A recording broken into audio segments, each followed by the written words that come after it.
My name is Myndi Tran, and today we'll be discussing the 4 stages of cognitive development.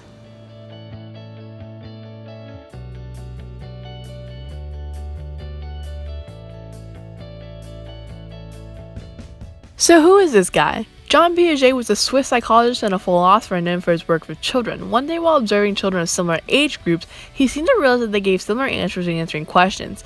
He theorized that the children viewed the world through schemas, which are cognitive rules that we use to interpret the world. With these schemas, we take the experiences we have and incorporate into those schemas. This process is called assimilation. However, sometimes the information doesn't fit, and thus we must accommodate and change out our schemas. With this in mind, Piaget took that process of schemas, assimilation, and accommodation to a theory broken down into 4 stages. The first stage is the sensory motor stage, which ranges from birth to 2 years of age.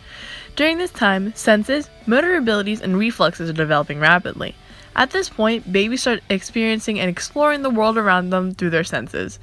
But they lack one thing: the ability of object permanence. Object permanence is the understanding that objects are out of sensory range still remain to exist even though they cannot see it. In the example here that we have of object permanence, we have 2 panels. In the first panel is a baby that's very happy because of the fact that Jean Piaget in this is holding a giant, magnificent lollipop. But in the second panel, we have a more upset baby and more confused baby because of the fact that the same lollipop in Jean Piaget's hand is now gone. Where'd it go? In this third and final panel, we have the same baby who has realized that the lollipop that has disappeared was actually behind Jean Piaget's back, and at this point, the baby has now learned object permanence. The pre-operational stage, which ranges from 2 years old to approximately 7 years old, contains an important milestone, the growth of language, at which point the baby can connect symbols to the real-world objects. Although we can unlock the world through language, we still cannot draw the link between objects and their characteristics. Egocentrism is also prominent in this stage, in which children cannot look at the world from anyone else's point of view except for their own.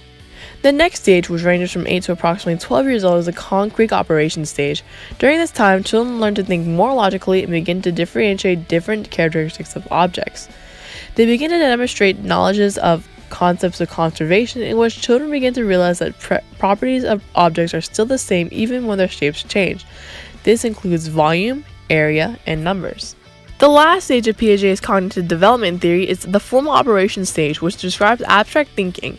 Ranging from 12 years old to adulthood, we can now visualize objects and contrast ideas into our own minds. Thank you for watching, and I hope you enjoyed this video.